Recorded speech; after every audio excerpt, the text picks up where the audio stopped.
Hello, and welcome to the Eternal Optimist podcast. My name is Matt Drinkon, and I am willing to challenge the truth, willing to ask questions that bring out both sides of the discussion and listen while everyone shares their perspective. I'm willing to listen. I'm willing to hear what the other side has to say, no matter what the side is. I'll do my best to suspend judgment and listen in a place that allows for the dialogue and debate to be had. Before we get started today in a disruptive conversation that gets real quickly, I want to encourage you that you can connect with me on social media, on Instagram and Facebook at Eternal Optimist Podcast. Today's episode is all about disruption. It's all about challenging and finding the truth. And it's important because there are not a whole lot of people out there that are actually asking the questions that get us to the truth.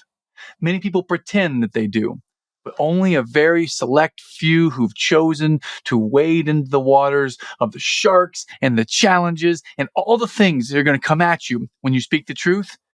Only a few truly do. Once in a generation, an impactor of worlds comes along.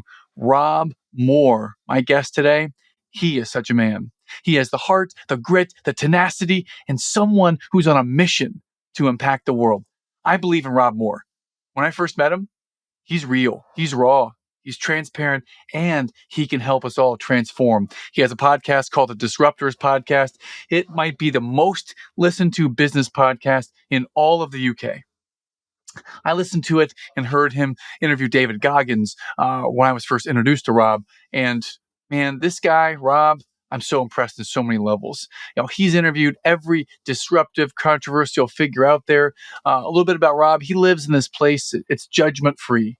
He actively hunts for problems because he's searching for the truth. And from my perspective, he asks the questions that allow the truth to come out if someone's willing to go that deep.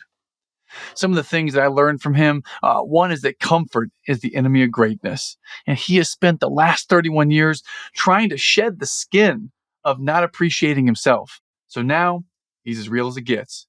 He talks about being a decamillionaire, investing as much as possible into income producing assets. He talks about his own self-image and the things that have challenged him and held him back. Rob goes deep on a number of subjects today about socioeconomic and geographic political boundaries. He talks about money, and this is one of the things he's most known for is money, as he has another podcast called Money, and he helps people to see the parts of money they don't understand. And he makes it simple. He's quite simply put, he's a genius, and I am very fortunate to have met him and have him on the show today. I hope you enjoy and you have your ears really peeled, really tuned in to Mr. Rob Moore. Enjoy, friends.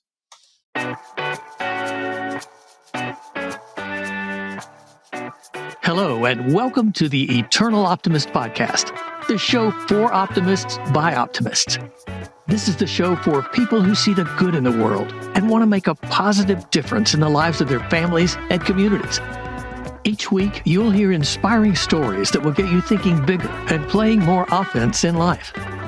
With your host and high-performance coach, Matt Drinkon. And with that introduction, it is my pleasure to introduce you to my new friend, Mr. Rob Moore, over the ocean in the UK. Mr. Moore, welcome, sir, to the Eternal Optimist Podcast. Thank you, Matt, for having me. It is an absolute privilege and pleasure to meet you, Rob. I've been consuming your podcast now for over a month and a half, and it's been quite a journey. And I love to just dive in deep right away. And the first question I'd love to ask would be, what is something that was very hard for you growing up that you then turned into a great learning lesson and teacher for you? Being accepted by people was really hard for me. I was the fattest kid in my year at school for 2 or 3 years straight. And I just never felt included, accepted, loved, respected, admired, or noticed. I just didn't. And sometimes I think it was because I was teased and not always included, and children can be brutal, but a lot of it was also in my own head. So that's the answer to that question. Yeah. It's yeah. I have spent the last 30 31 years, 30, trying to shed the skin of not appreciating myself for who I am and what I've done, and to leave that child behind, because I've kind of carried him physically like the heavy guy that I was, but also mentally definitely carried that like a noose. Yeah. Well, through this 31-year journey to where we are today, where there's accolades, there's all kinds of business success. You're helping a lot of people with what you do now, and I wonder how tight is that noose today of that little kid who had those issues and challenges, Rob? Better. I don't think I'll ever truly love myself, and I know that's a thing that we're all supposed to do more of. I don't know I'll ever get there, and I'm okay with that, Matt, because sometimes it's okay not to love yourself too much, because then you go out and chase your mission and strive to improve. And I sometimes wonder, what if I fully love myself like they tell us we should? Maybe I'd just be too relaxed and I wouldn't achieve anything. Mm-hmm. So I guess what I'm saying here is I've learned to take what is my pain. And by the way, there's been people who've experienced more abuse and trauma than me. So I'm not, this is just, you asked me. Mm-hmm. But it's something that I carry. And I've learned to accept that I'm pretty good. I like myself. I don't love myself. I don't always even like myself, but mostly I like what I do. And mostly I like how I bring myself to business and entrepreneurship. And when I don't, it's okay. And I was even talking to my wife today. We had lunch together and we spent a good 2 or 3 hours together, which when you're an entrepreneur, getting 2 or 3 hours a day in with your wife is good going. Yeah, it's amazing. Yeah. So, we were talking about how sort of daily I will feel quite sad and quite lonely. And sometimes it just comes out of nowhere. And I'm trying to contextualize it thinking, is that something that happened? Is that something that's going on in my business or my life? And actually, it's really just those dark, deep, hidden emotions from 30 years ago, sometimes just rearing themselves up. And I think I probably would call myself an eternal optimist, Matt. I think I probably would.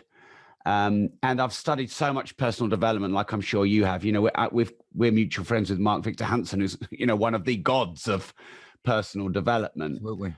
And so that's been really good for me. I think it has downsides, personal development, but it's been really good for me because it got me to have a better dialogue in my head with myself, mm-hmm. understand my emotions and where they came from, and almost pull away from my emotions and observe the emotions rather than being in the emotions. Mm-hmm. And then better understanding what those emotions are and where they came from, and then learning how to leverage them for a goal or an outcome, whether that is, someone upsets me, so I'm going to go and turn that into some relentless hard work or proving them wrong. Or someone reacts angrily to me, and instead I'm going to act with grace and dignity and dissolve their anger. And, in business is emotional. You can't get away from that. All right, we like systems and software and processes and tech, but business is emotional. But if people bring their emotions when they're triggered to you in board meetings and, important dealings in meetings, I've had 4 of those today, by the way, where people brought their whole baggage onto me, but you handle it really well and professionally, whether it is in a balanced, regulated state yourself, or whether that is facing the conflict and then getting through and resolving the conflict.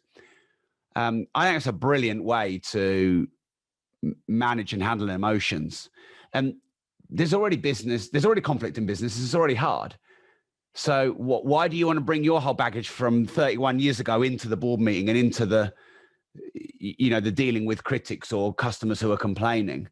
And if you can manage your emotions and not bring yours in, and they bring theirs in, theirs dissolve. So that's what I've really tried to work on. And owning a company, I said I had before we went live, how many staff I've got, it's, just under 115. I have about another 35 outsourcers. We had 200 at one point with our contractors.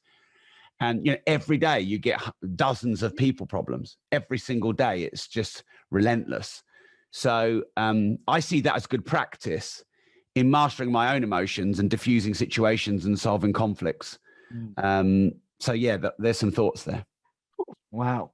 Where to unpack so many nuggets of wisdom. Let's go to the present. So 4 opportunities today to practice dissolving some of the inner pain or challenge of others in these conversations. So when you're in a conversation, Rob, and it's with a employee, business partner, contractor, whoever it is, and they bring stuff to you, I mean, what's going through your head, and how are you working on you and working with them in that moment? So, Matt, first thing is to say is I don't judge them for that, because we all bring our own stuff. And I try and be balanced and neutral and not bring my own stuff. But me being me brings my own stuff, because I've got stuff.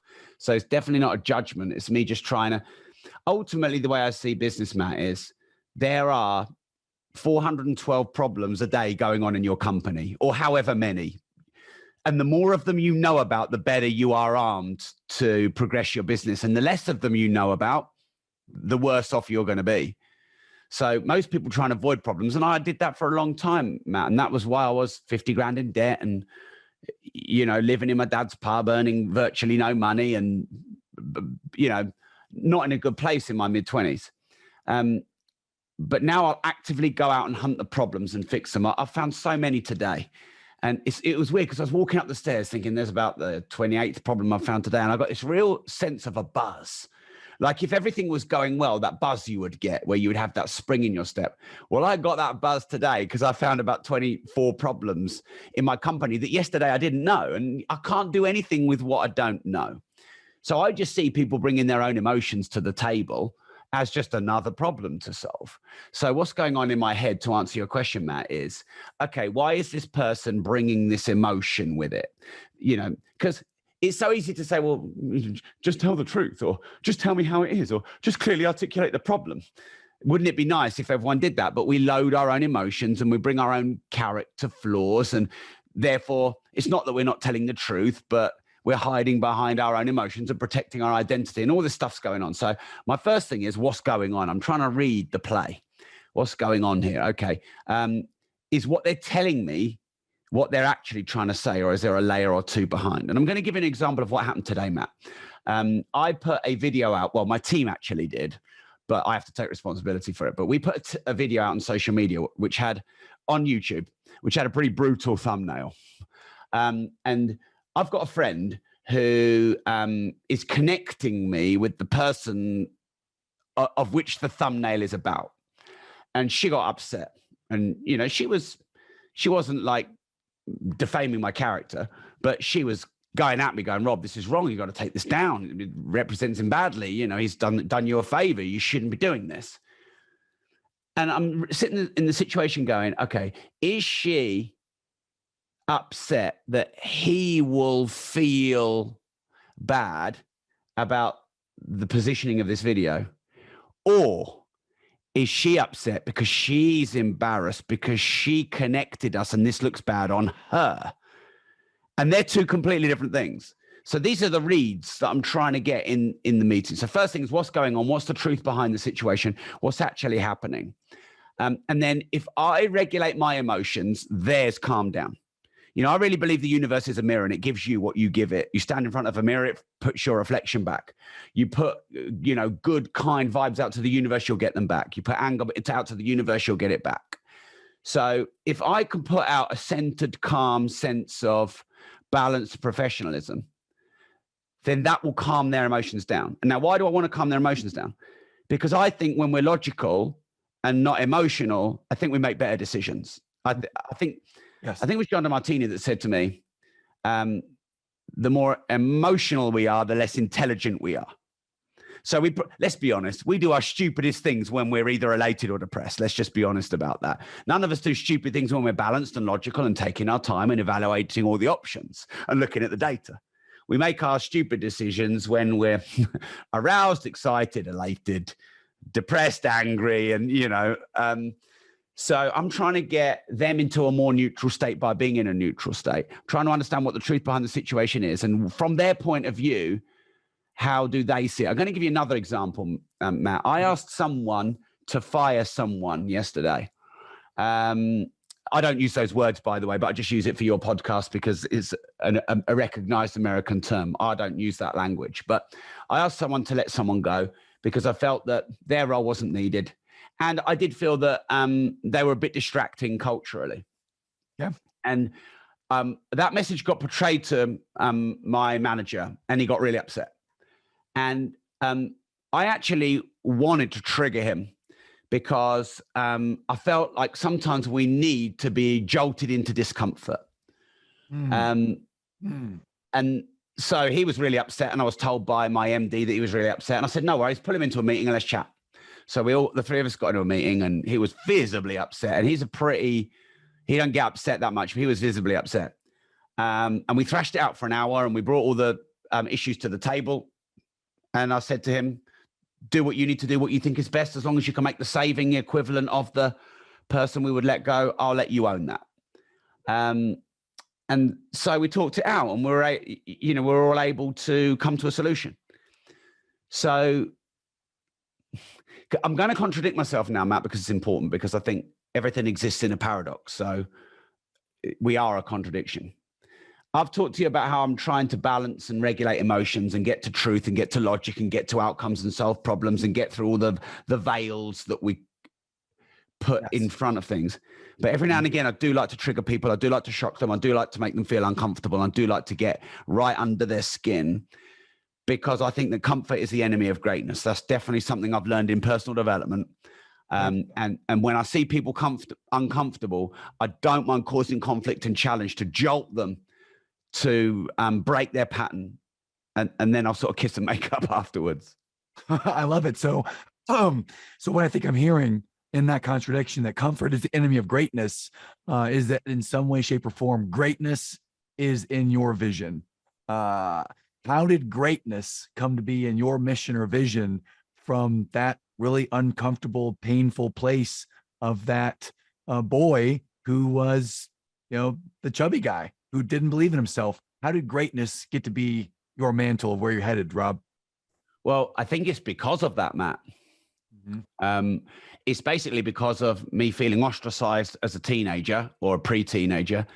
And then my dad having a nervous breakdown in his pub in front of all of his customers in 2005. It's those two key critical things in my pre-teen and post-teen years that caused enough pain in me that is still a hole in my soul.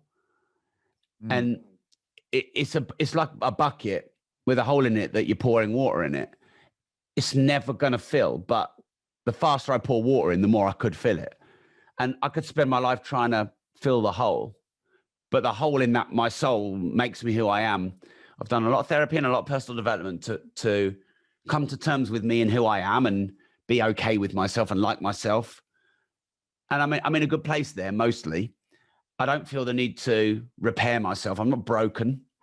But the hole is the void, and the void drives the value. So I actually studied this, teleos, and the study of values. Generally, a very meaningful mission can come from a very empty void. Alcoholics Anonymous wouldn't have been started by someone who's never experienced alcoholism in their life. It would have been started by someone who was a recovered alcoholic or someone who's had alcoholism in their family. Children's charities are started by people who've had experience of trauma, losing children. You just go and do the research, you just find it everywhere. So actually, a void creates a value. So it's wise to figure out what the voids are in your life and then go and fill them with a meaningful mission, because nothing else is going to fill them. Addictions aren't going to fill them. Substances aren't going to fill them. Relationships aren't going to fill them. What's going to fill them is a meaningful mission. Now, I just want to caveat one thing here, Matt. I do not use the word greatness because I do not think I'm great. And it's not false humility. It's just that for me, there's always another level. My podcast's gone a bit viral this last sort of week. It's blown up, but it's not as big as Joe Rogan. And, I've written 18 books, but our mutual friend, Mark Victor Hansen, sold 500 million books. So I haven't sold 500 million books. I'd take 5 million. So there's always another level, and there's always someone at a higher level. So I'm striving to be the best that I can be, but definitely I would never define myself as great. And I don't think no matter what I achieve in my life, will I ever define myself as great. But it's like loving myself, Matt. If I define myself as great, I'd probably become complacent. I might fall. Pride before a fall. Is that what they say? And so if I love myself too much, I might not want to go and prove anything. So I don't see these voids and these, I'm not going to call them negative emotions, but these voids and these pains, they serve us. And that's what a lot of personal development has taught me, is that actually the pain is useful. The pain can serve you. Don't avoid it. Don't try and alleviate it. Don't self-medicate and, numb yourself down to try and get rid of all these negative emotions. Mm-hmm. Actually, be in it, breathe it, experience it, and leverage it. I love what I'm hearing. I'm hearing that you're an active problem solver. You hunt for the truth. You're someone that takes the pain and the void, and you allow that to use you, or you allow yourself to let that be part of your journey, and it helps you. You touched my heart there for a moment when you said that you got a chance to spend 2 or 3 hours with your wife today at lunch. And I'm curious, for someone who shared everything you've shared so far, how did you meet your wife? Out of curiosity. Do you want the universal version or the R-rated version? Dude, give it to me, whatever you're willing to share. We'd love to hear. All right. I just wanted to check your audience. So I'm going to say this in the most respectful way, but as a young testosterone-fueled 20-something-year-old man, my mind was having different visions. But my wife used to go to the gym that I went to, and she wore the minimum amount of clothing. And I noticed that from the other side of the gym. And she's since admitted that she did that to try and find a husband. So it's all good and it worked. But that's how I noticed her in the gym. I noticed how attractive she was from a distance, and she wasn't trying to hide that fact. And then she was in a bar, and I am not very good. I've got my woman. I'm happy. In my life, I haven't been very good at approaching women, because I've always been worried that they might reject me publicly. It's weird. I have this vision. I go up and talk to a woman, and she rejects me, and she shouts to the DJ to stop the music, and the DJ stops the music, and the DJ shouts that I'm a loser trying to crack onto this woman here, and I get a big public shaming. It's weird. Wow. Back to when I was the overweight kid, I suppose, and the public shame of being the token fat guy. So I would never approach girls because I was too scared of getting rejected. And it took me probably till 27, 28 to face that. And probably in my mid 30s to grab it, and probably in my early 40s to properly overcome it, I would say. Because I would do most things now and not worry about being rejected. Most, not all. So I actually approached her in the bar. I'd had a few drinks when I used to drink. And it's a good job that I did. And she bought me a drink. She was just different. She bought me a drink. Wow.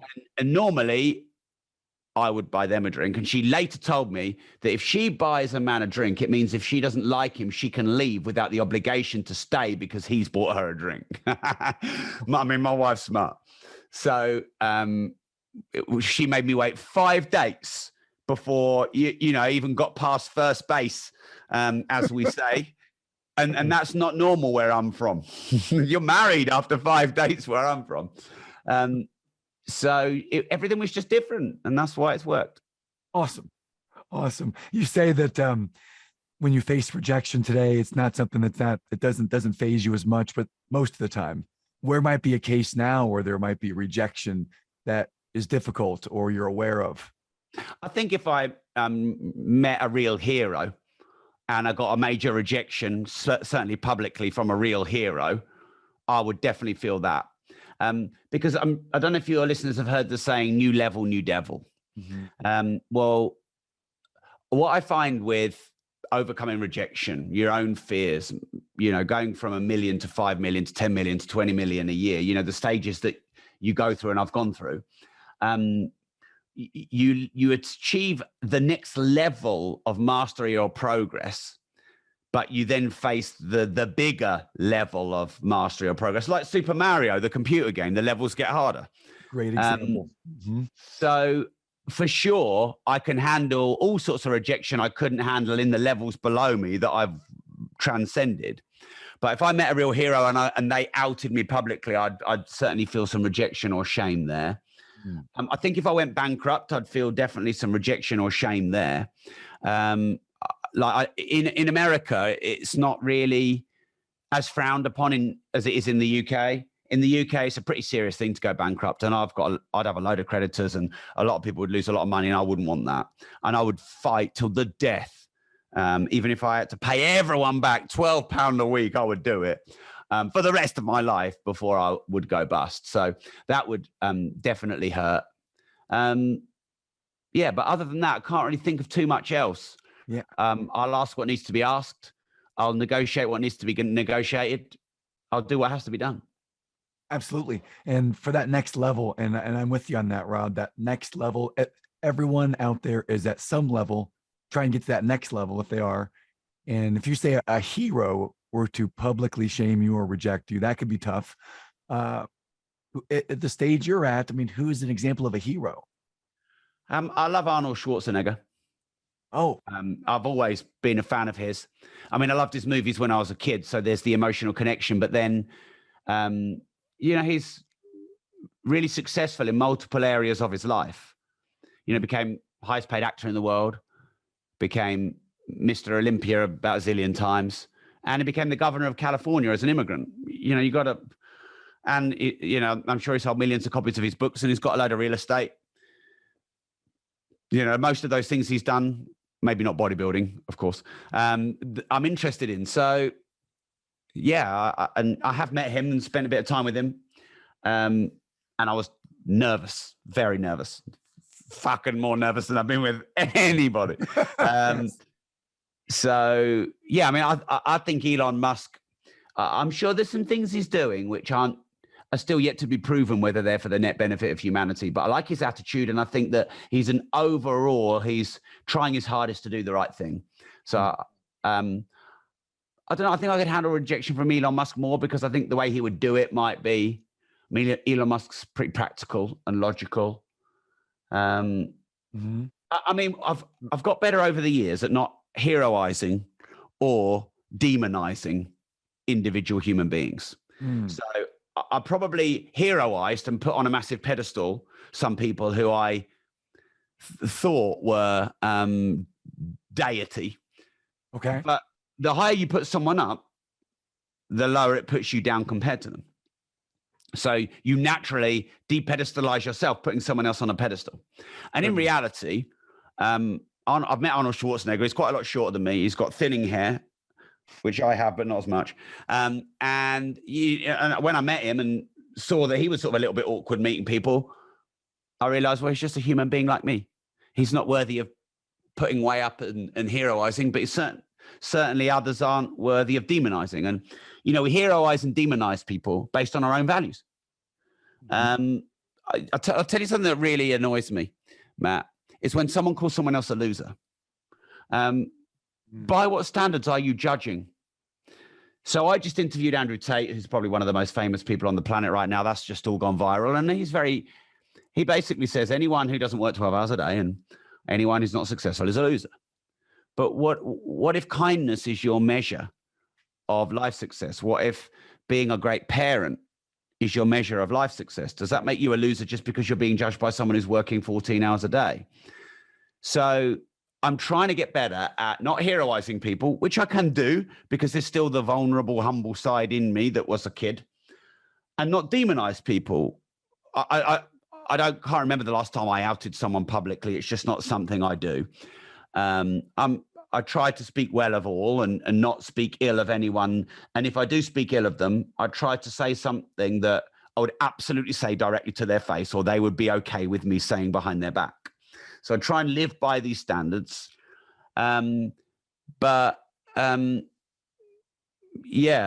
to judge anyone else? Who am I to demonize someone? Why am I better than them? I'm not. I'm different than them. You are, and you've said a couple times now, judgment free. And so I want to applaud you for that, of being someone who's not there to be the judge or the critical of other people. So I love that about you. You talk about if there's a hero that rejects you publicly, that could be tough. And if it's Arnold or if it's Elon, that could be tough. If you identify the challenge, is that something that then drives you to want to go after that challenge, Rob?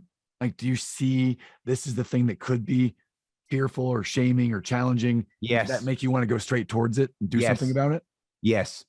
So that's a learned trait in me, Matt. So my 12-year-old overweight kid wants to absolutely run away from all that pain and go and cuddle my mummy and my teddy bear. You know, that's what the 12-year-old kid wants to do.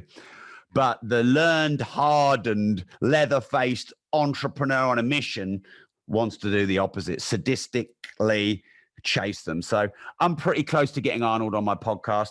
And I think I'm about a third of the way where I need to be to get Elon on my podcast, and I won't give up until that's happened. So yeah, I'm going to hunt it out. And you know what I've realized, because I've done 1,200 podcast episodes. I've interviewed hundreds of people.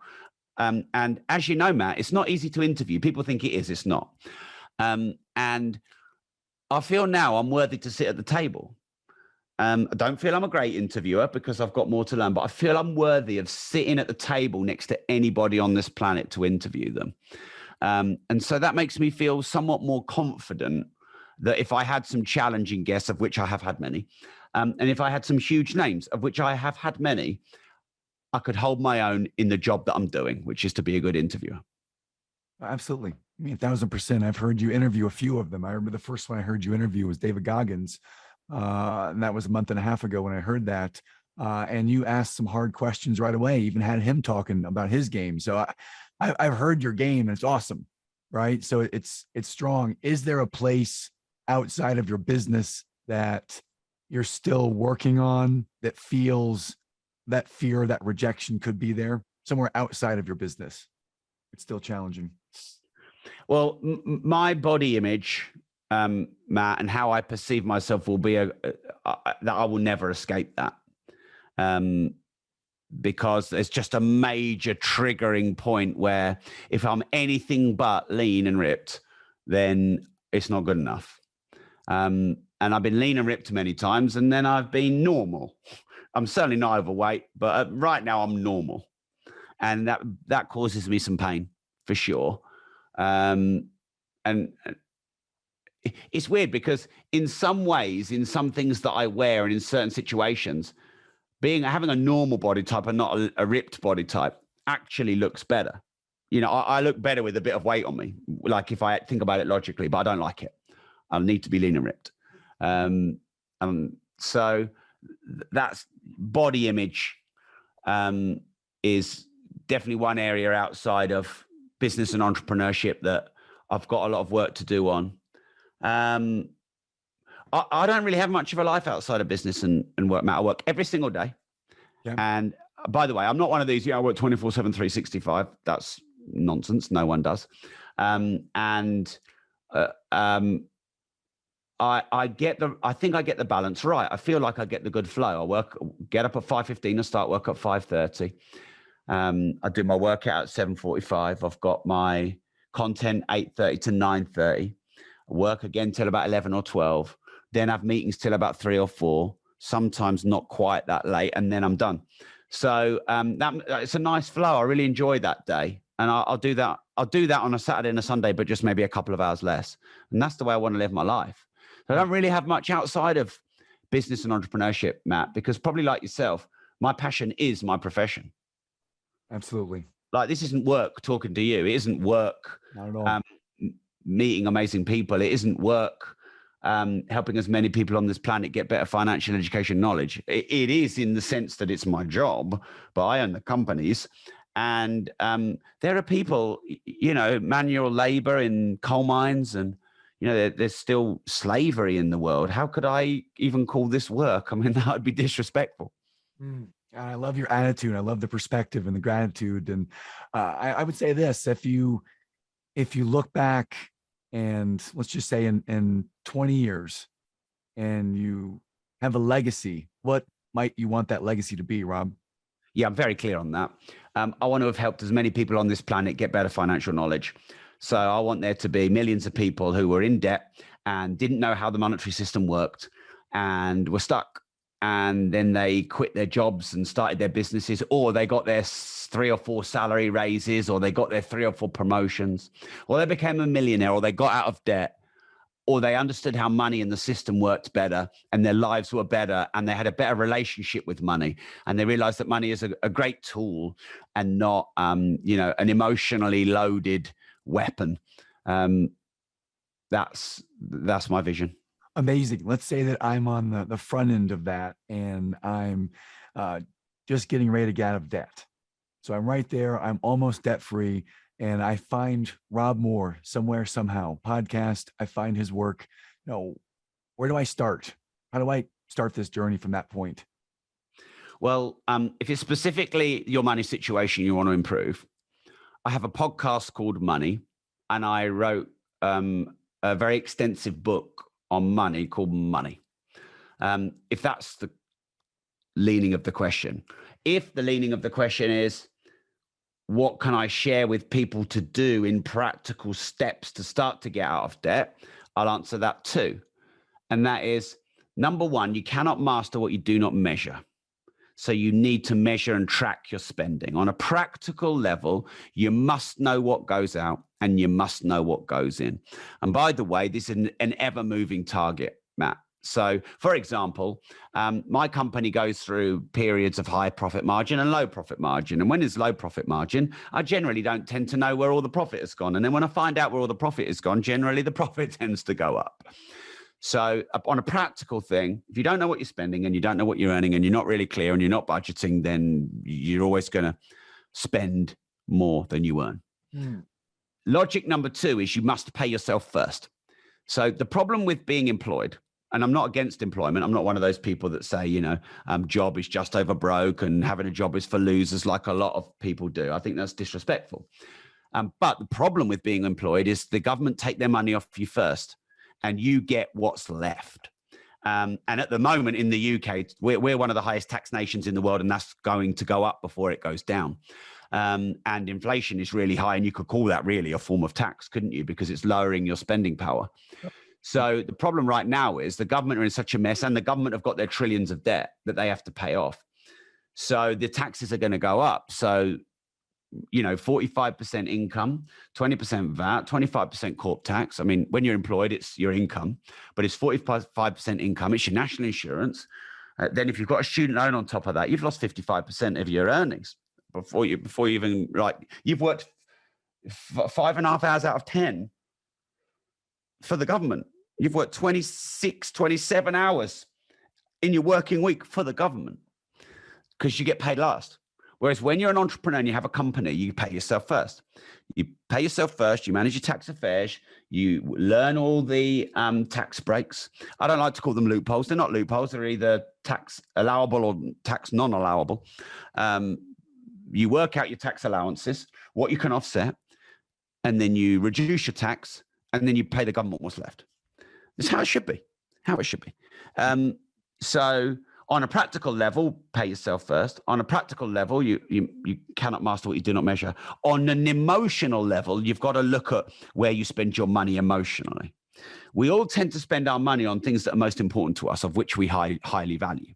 Now, someone who's addicted to drugs highly values spending money on drugs. Someone who's addicted to their appearance highly values spending money on cosmetics. Someone who is addicted to investing will put all their money into real estate. So you got to look at where your emotions and values and drivers are driving your spending habits. And you've got to see if they're productive for you or destructive for you.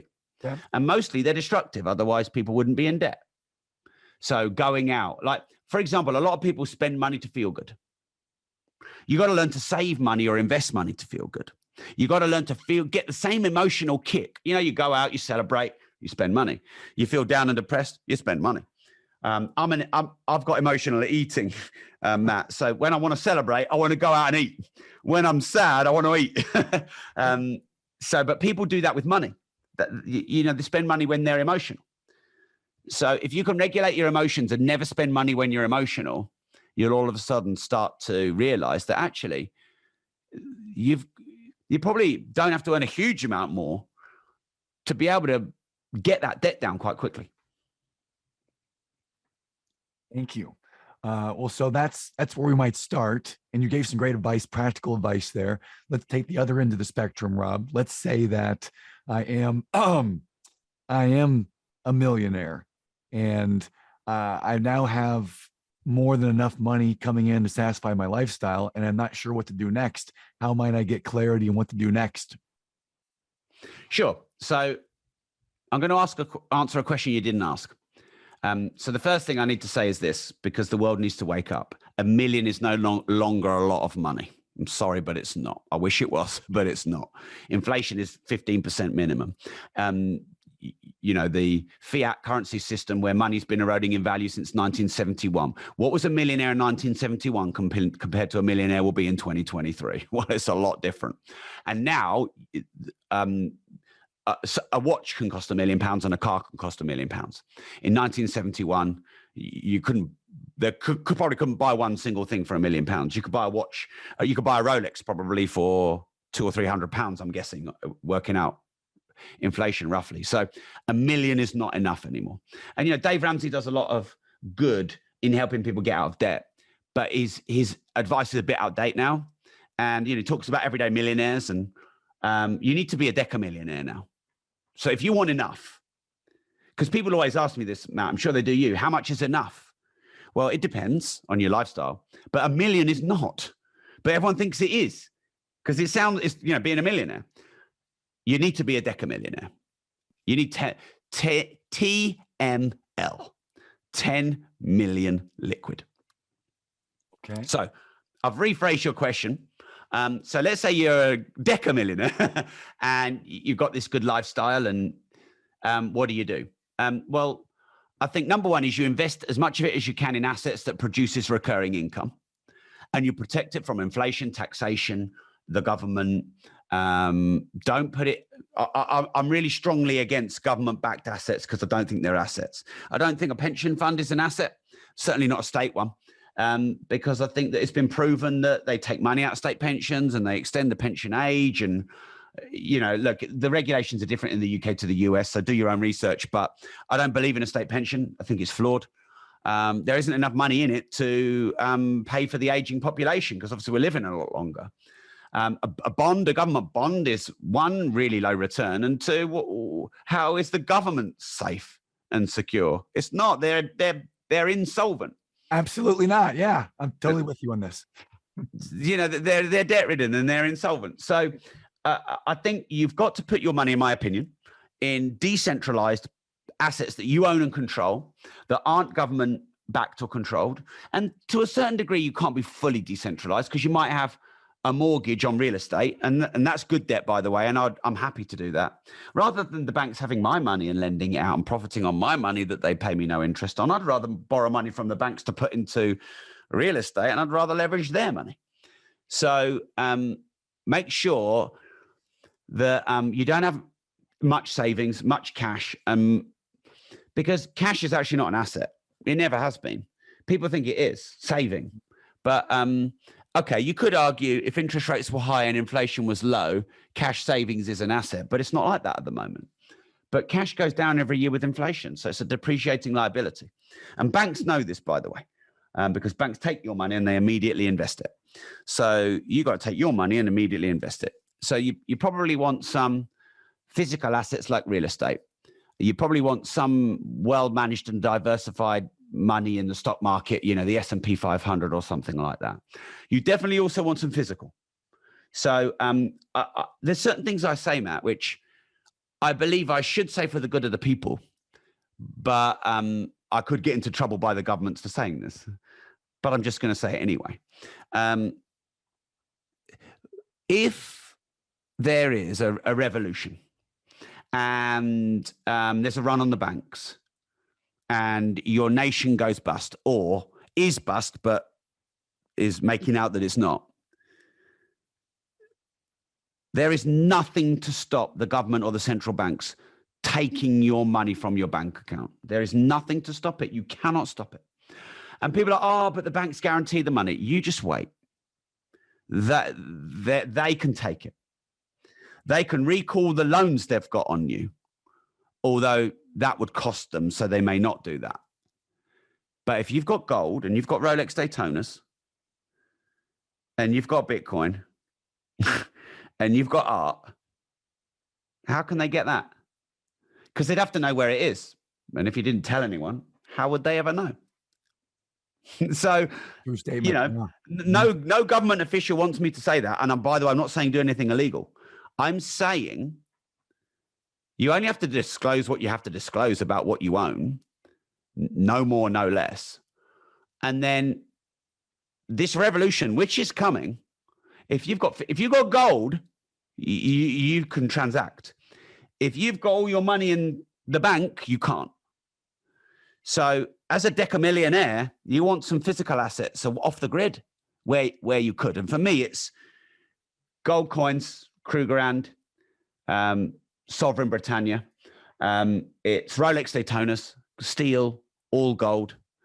I think art, I don't know enough about. The good thing about art is you could have a 100-grand painting and people could look at it and go, well, that looks like it's worth $10. So in a way, that could be quite clever. And then the final thing I'll say about being a decamillionaire is if you build a personal brand and you have brand equity as well as cash and capital equity, even if you lost all the money, you've got brand equity and you can build it all up again. So, you know, my Disruptors podcast, my 18 books that I've written, my 2 million followers on social media. And by the way, I'm not the biggest by any means, but those brand assets are 7, maybe even 8-figure a year assets for me. And if you took everything, I've got them and I can make money from the ether with a personal brand asset. Awesome. Love to hear everything. When you get to be a decamillionaire, does your mind view expand to, well, let's say, for example, getting yourself your own fully furnished bunker somewhere? I know in UK, I don't think anyone has handguns or weapons over there quite the same as they do over here. But do you think of arming yourself in some way? Does your mind go into those places as well as assets?